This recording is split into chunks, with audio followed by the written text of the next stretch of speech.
Hello FlossTube, my name is Leann and I am leann.stitches here on YouTube and on Instagram. You can also find me as Forbidden Fiber Co. on Instagram and Facebook. Today is Monday, September 29th, 2025, and this is my 53rd FlossTube. I am sitting in a little different setup today. In my FlossTube videos, I always talk about the red chairs that are sitting in front of me or behind the camera when I'm filming.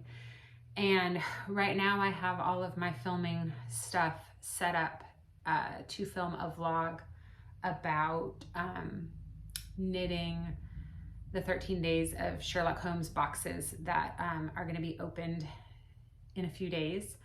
And I just did not feel like changing everything around to film a video and then changing it all back because things have been absolutely insanely busy the last week or so since I've been back from Dallas. And if I was going to get this video filmed, then this was how it was going to be filmed, and I thought it might be fun. So pardon the ring light reflection and any noises that are going on in the house because it is afternoon and everyone is in and out and talking and passing through. They'll probably pass by there, come down the stairs or whatever, but we're just gonna go with it. I don't have a lot of stitching to show you today. I do have several projects, maybe 8 or 9, just because of the way I've been doing my rotation, but I haven't gotten a whole lot of progress on them. So we're just gonna see how this goes. I do have like 3 knitting projects to show you though. And I also don't have a lot of books to talk about, so this might be a quick one.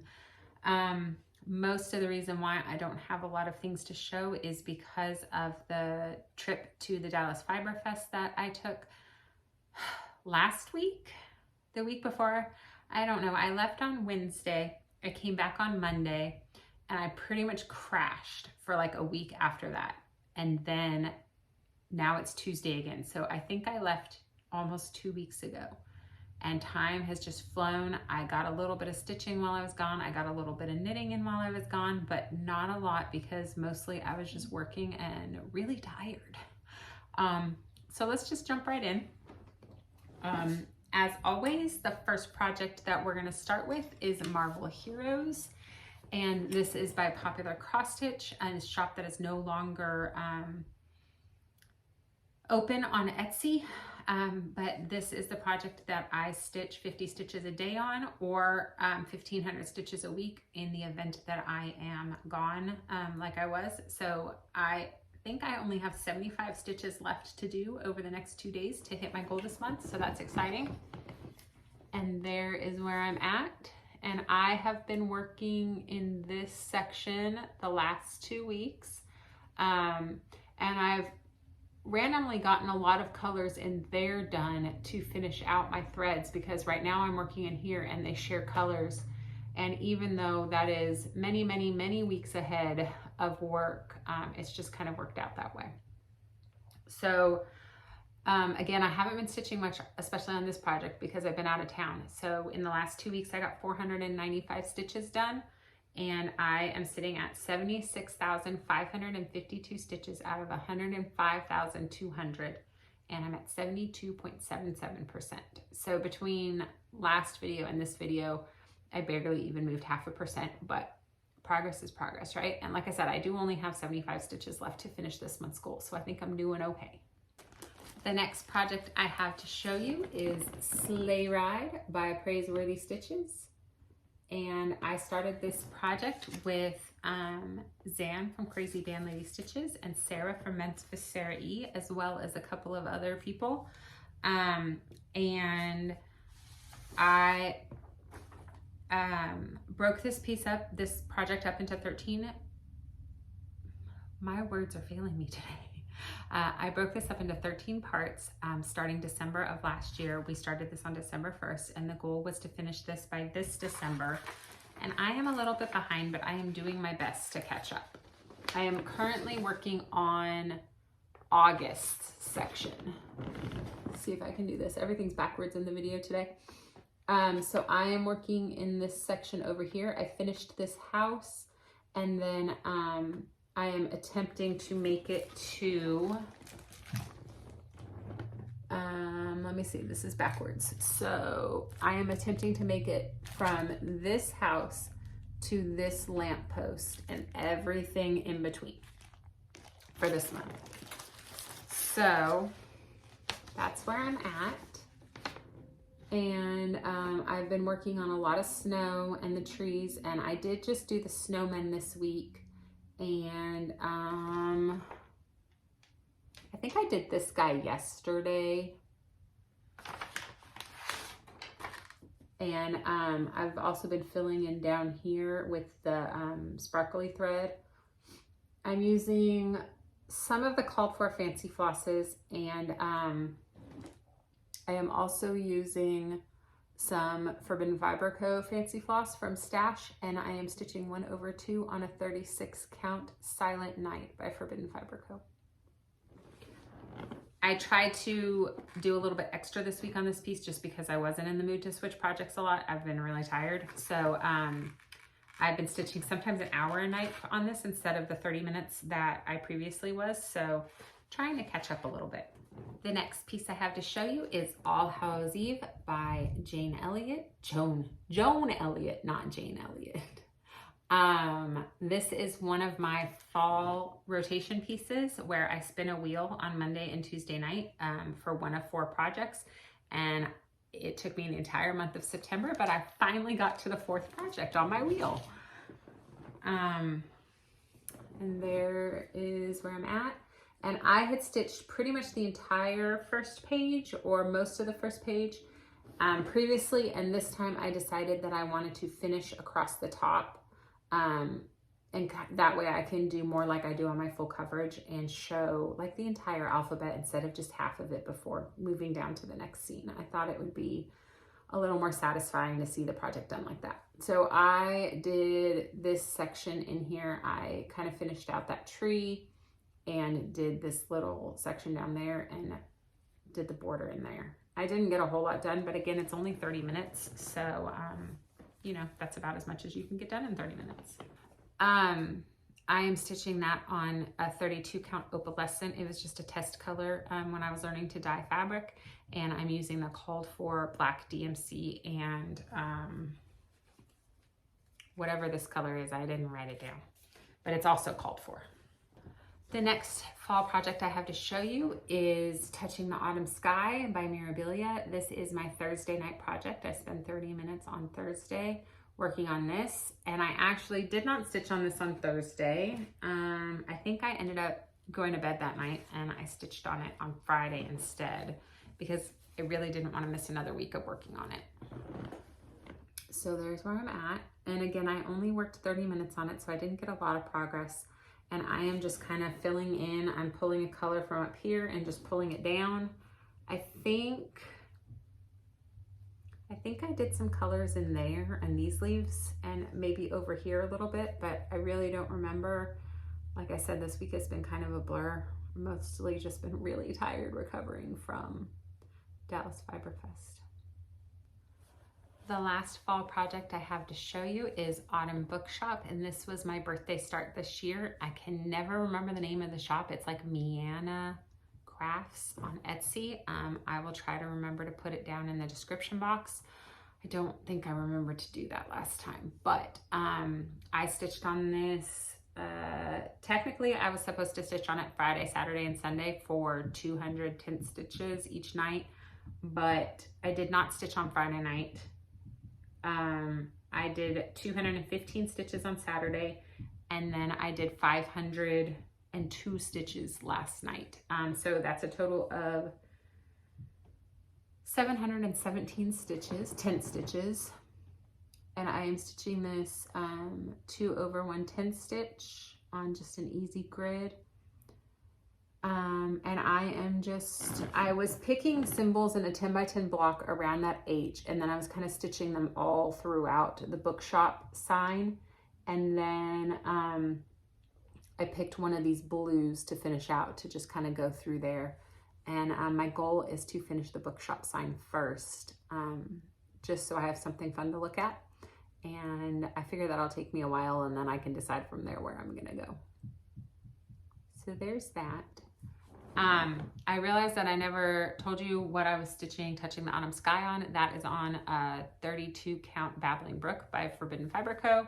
I'm stitching it 2/2 using all the called for threads. And this is 2/110 stitch on a 28 count Easy Grid Lugana. I think I already said that, but I'm gonna say it again just in case I didn't.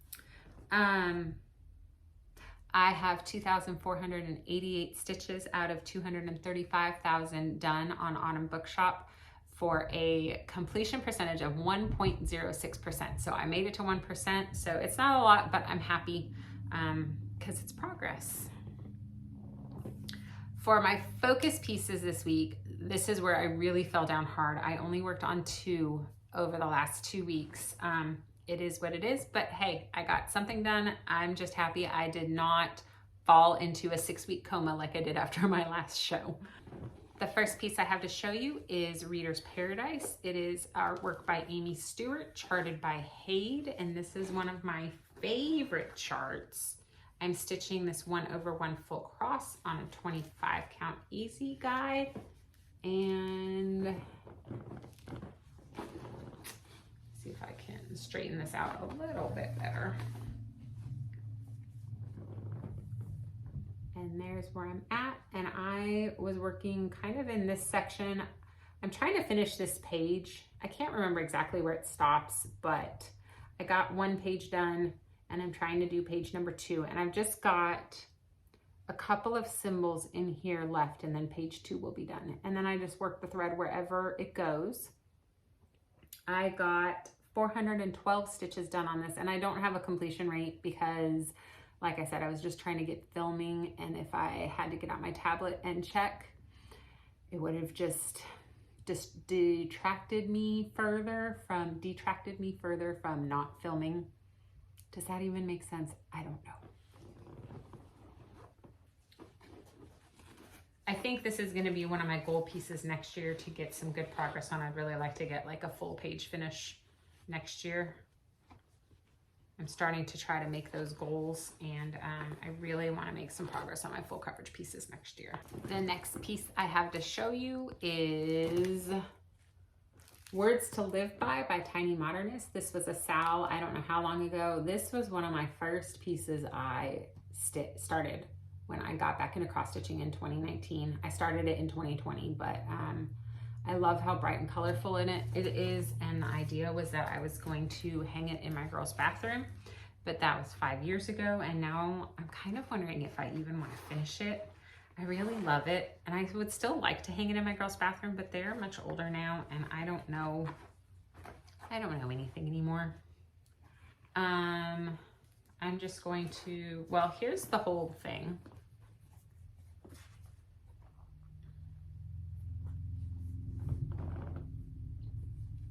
Wow. There we go. There's the whole thing.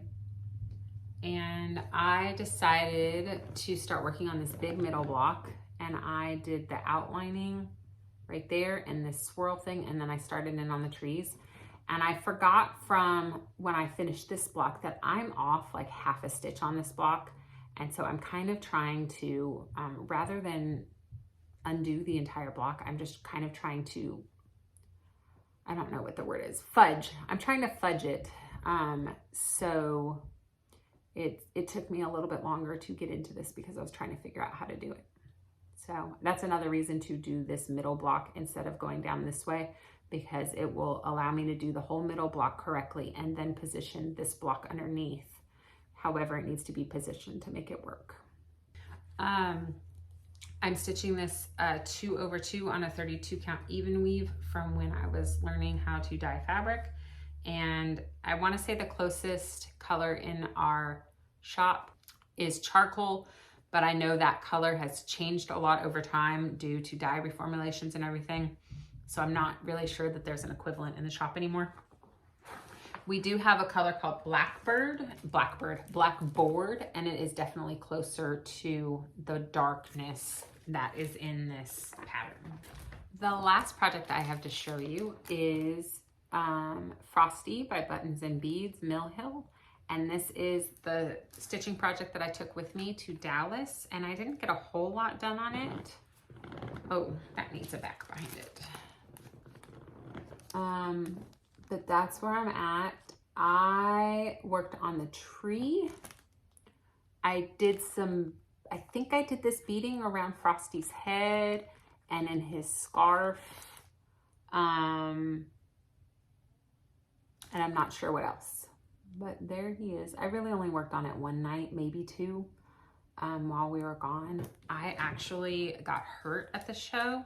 I had a grid wall display fall on me, and I say that as if I wasn't the one tugging on it to make it fall, but I stupidly did, and it fell on me. And so I got hurt on Saturday, and that kind of put a kibosh on any future activity because I pretty much just limped my way home back to the hotel and went to sleep for the next 2 nights. And then we came home, and like I said, I fell into a coma for the next 2 or 3 days. So I did not get as much stitching done as I would have liked to in Dallas. Okay, so that's all the stitching content that I have to show you. I do have 3 knitting projects to show, but if you're just here for the cross stitching, thank you for joining me. I'm sorry I'm such a hot mess today, but I'm just happy that I got in here and filmed, and I promise to be more put together next time.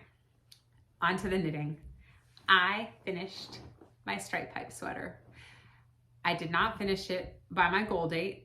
My goal was to have it on a mannequin with the ends woven in and blocked by Dallas Fiber Fest, which we set up for the Fiber Fest on Thursday, and it opened on Friday morning. I bound off and wove in all the ends on Thursday night in the hotel room. So it was on a dress form with all the ends woven in on Friday when market opened, but it was not blocked. When we got home, my mom wonderfully blocked it for me because she's so nice to me.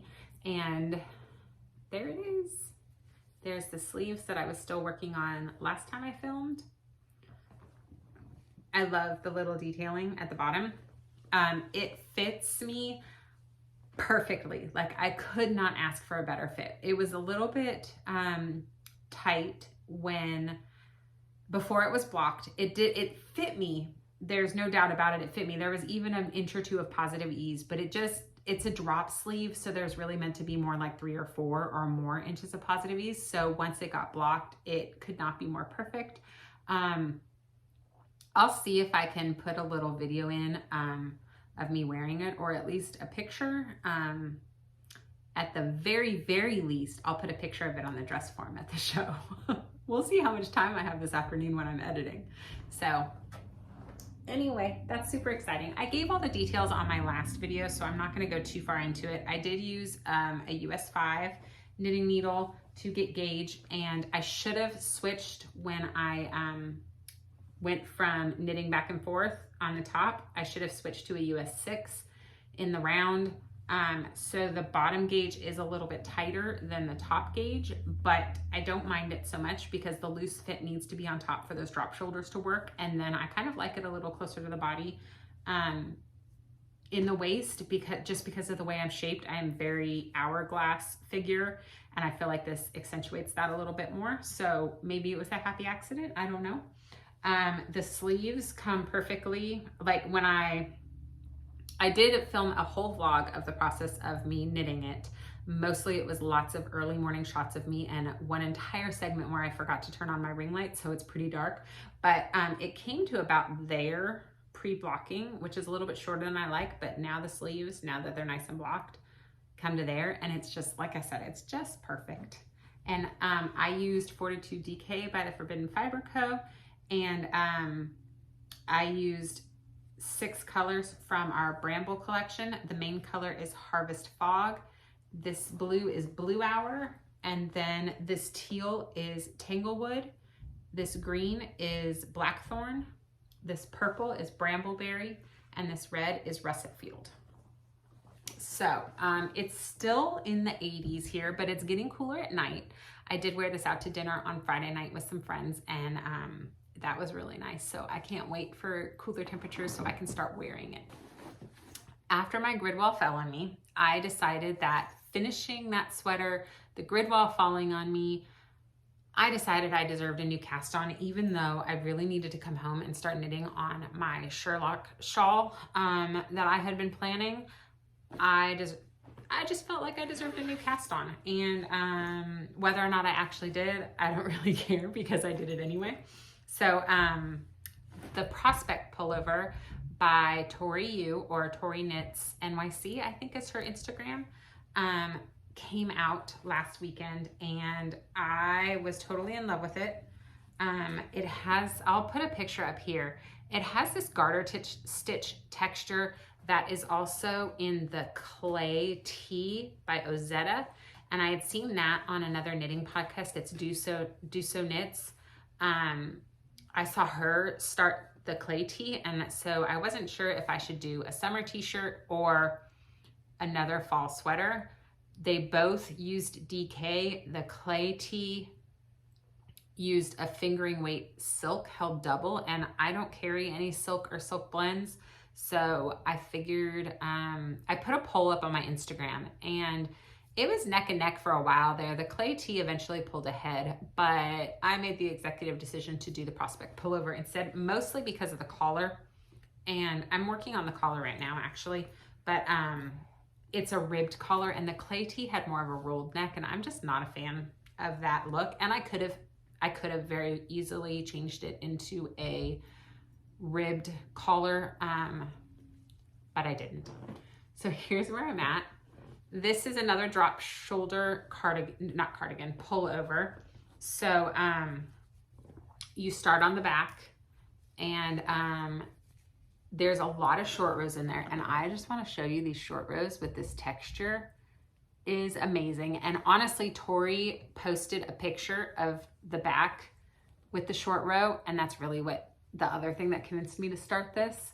So it creates this diagonal line where you pick up for the shoulder, for the fronts, and I just loved it.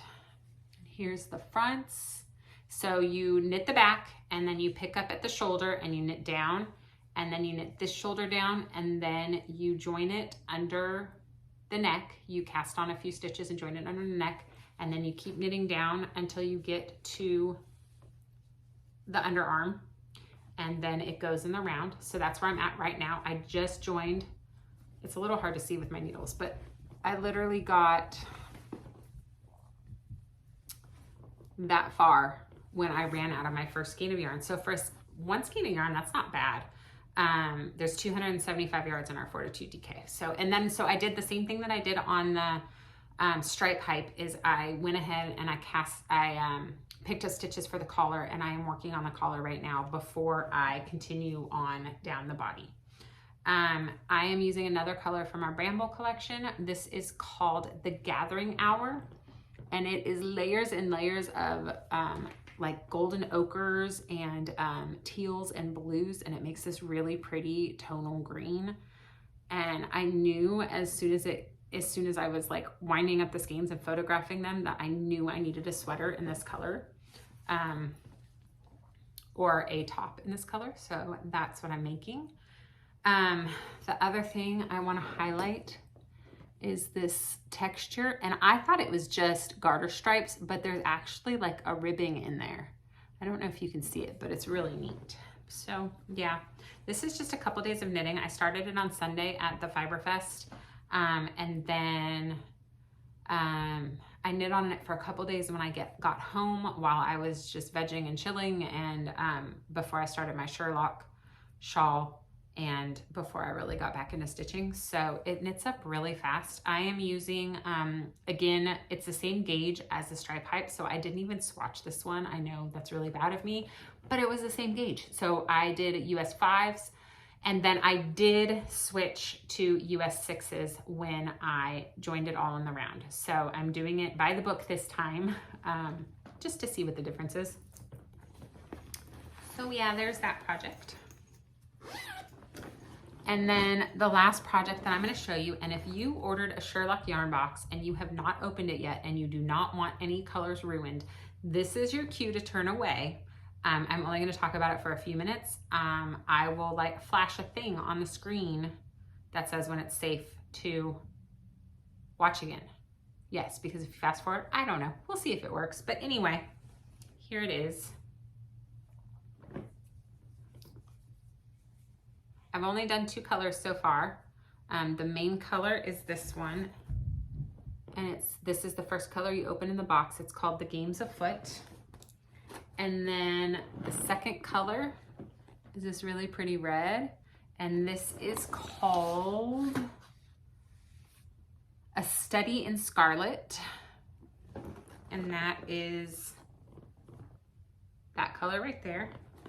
And then I am just finishing up on the third color, or the second contrast color, and this is the Sign of 4, and it like matches my chairs, and I totally love it.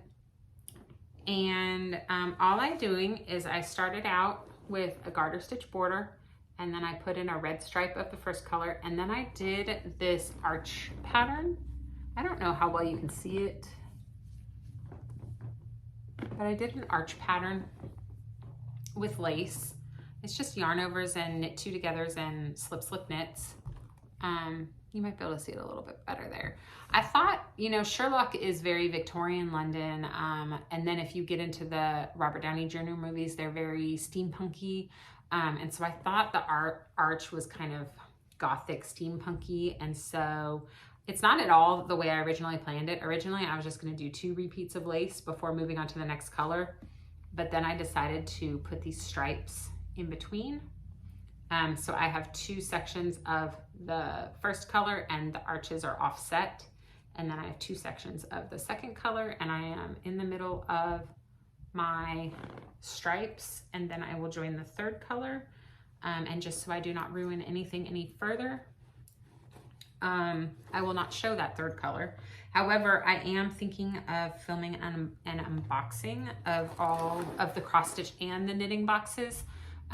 Maybe to post this weekend. I just have to see. I've got a lot to do this week, and I'm not going to be here next week. It's my kids' fall break, and so I have a lot to get done just to make sure the shop keeps running while I'm gone. So we'll see, but I'm going to try to film an unboxing, so you can see all of the yarn colors, and as well you can see the cross stitch pattern and everything, just in case you've just always wondered what went into one of our boxes. I thought it might be something fun to do. This is the project bag that came in the kit, or in the box. So yeah. Okay, it is safe. Yee. It is safe to start watching again. That is all the knitting content I have. I did read a few books, but again, because I was at the show, there's not a lot of reading time because we are talking to lots of people. And I should have said this at the beginning, but if you did come to Dallas Fiber Fest and stop by the booth, thank you so much. And especially if you helped like pick up my grid wall off of me and help, the community is so amazing. Like people rushed into the booth. They pulled the grid wall off the floor. They ended up cutting everything down and reconfiguring it so that it was sturdy, because when it fell, all the zip ties stretched and snapped and whatever. So they cut them all, they reconfigured it so it was a little bit sturdier, organized all the yarn that had fallen off, put it back, helped me put it back up. Amazing. And one of the board members, the president of the board, stayed with me and my mom. My mom saw me go down and really freaked out. And then I was having not panic attacks, but she kept telling me she thought I was going to go into shock. And I've had grid wall fall on me before, and I've never gone into shock over it. I don't know what was different about this time. Maybe it's just because I'm getting old, but she stayed with me for a good hour, making sure that I was eating and drinking so that my body didn't go into shock. And yeah, so if you were there, and especially if you helped out, thank you. Anyway, the point of all that was there wasn't a lot of time to read, but I did read 5 books. So I'll just give a really brief summary of it, and then I need to go cook dinner. So the first book that I finished was A Bride of Convenience, and this is the 3rd in that series that I talked about last time called The Bride Ships, which is about the UK settling West Canada, British Columbia, for gold mining. And this, A Bride of Convenience, tells the story of Zoe and Abe, and Zoe was a factory worker in England, if I remember right. And her brother had left England in disgrace and went to the west coast of Canada. And she basically went to follow him and tell him that he had been exonerated in what had happened. and that he could come home if he wanted to. And she ended up meeting Abe, who is a pastor, and they basically ended up getting married to save her from marrying a very bad guy. And she wanted to adopt a native girl, a native baby whose parents had died. And yeah, so they got married, and I'm a sucker for marriage of convenience stories. I think I've mentioned that a couple of times, and they fall in love and blah, blah, blah. It was really, really sweet. And I think I gave it 4 stars. I think I gave it 4 stars just because I'm a sucker for marriage of convenience stories. The next book I finished was Just Once by Karen Kingsbury. And this was my first book by Karen Kingsbury that I ever read. She is a Christian author. And this was a historical fiction novel, World War II, which is another one of my favorites. And it tells the story of Ervil, who is a high school student in when World War II breaks out. And Hank and Sam are brothers, and she and Hank have been best friends since middle school. They are in love with each other, but the timing is always off. And Ervil ends up dating Sam, Hank's brother, and Sam falls madly in love with her and wants to propose. And then the Pearl Harbor gets attacked, and they both end up going off to war. And Ervil ends up becoming a code breaker for the United States, and she poses as a nurse and goes all over Europe and Asia as a code breaker, helping mostly to identify targets for the military to hit. So like she'll place a vase of flowers or a bunch of daisies on a bridge, and then the next day that bridge will be bombed. She also helps break code so that the US can avoid being attacked. It was just a really good story. I won't tell you what happens. I'm generally not a love triangle fan. This one really didn't bother me, and I don't want to get into the details of why because I don't want to spoil it, but it was a very, very sweet story. And again, I don't know how you can do World War II in an uplifting way other than obviously the good guys won, but they managed it. So the next book I finished was Waterfall by Lisa Ton Berggren, Bergren. I have no idea why I picked up this book. I honestly don't. I must have seen it somewhere. But basically, it's got Outlander vibes where these two girls, I think they're twins, but they don't look alike. So I could be wrong on that, but I listened to it, so I miss a lot of those fine details when I listen to books. Anyway, their mom is an archaeologist, and they are at a dig site in Italy, and both of them place their hand on this stone, and they are transported to 14th century Italy. And they get in the middle of a feud between two families, and one sister ends up with one family, and she goes looking for the other sister who has ended up with the other family. There are lots of battles and subversion and trickery, and it was really interesting. The second book in the series just became available at the library, so that's the next book I'm going to read once I finish the one I'm working on now.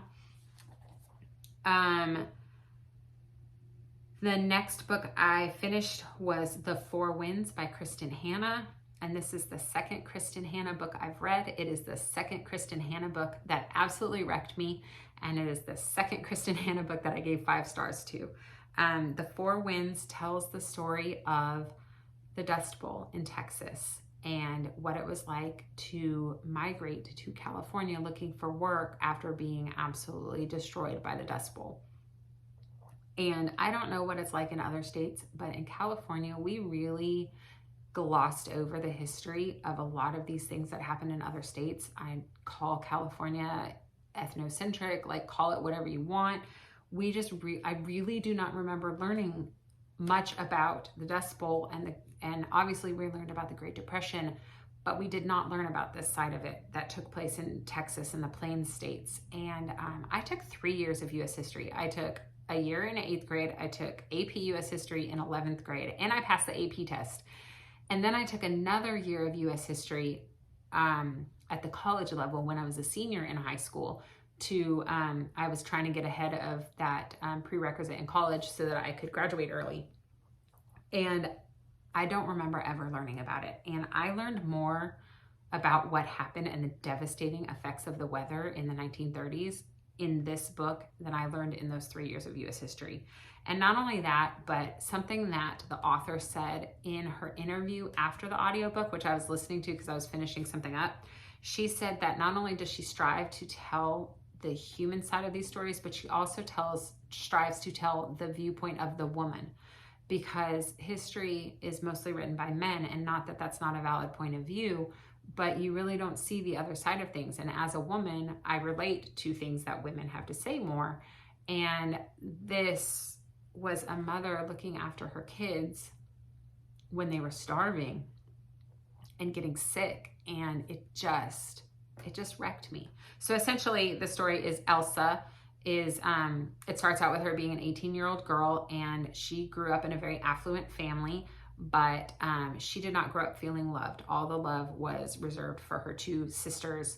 She was not 25. She was not 18. She was 25. And she was basically destined to become an old spinster because her family told her that she was ugly and she was like 6 feet tall. So she was good for nothing. No man was ever going to want her.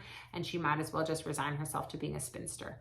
And she didn't like that. And she cut her hair into a bob and made herself a dress out of red silk and went out on the town one night and met, I'm blanking on his name because I did not write it down.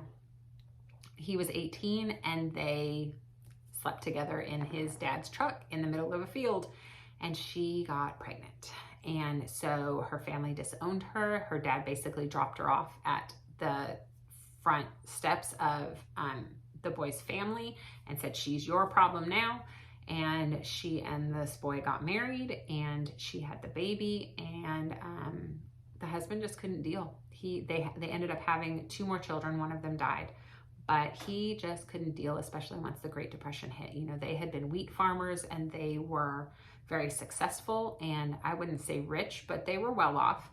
And when it all dried up and the weather changed and it was just drought and famine and starvation, he left. And so she's faced with another choice of, do I stay or do I go? Everybody was moving to California where they were told there were all these jobs. And I'm trying not to tell too much of the story, but her youngest son gets sick with dust pneumonia and almost dies. And while he's recovering, she's like, this is it, we have to go. And so they ended up migrating to California, where they are just treated horribly. And so it gets into a little bit of the formation of unions. And it was just very powerful, powerful stuff. I will not say how the book ended, but let me just tell you, I did not see it coming. And the whole book was just devastating in the most beautiful way, if that even makes sense. And I gave it 5 stars, and I recommend it to everyone. On a lighter note, the last book I read, I actually finished last night, I think, is called A Wager with the Matchmaker by Jody Headland. And this is the 3rd book in the Matchmaker series that I also talked about last time. And this one is about Alana and Kiernan.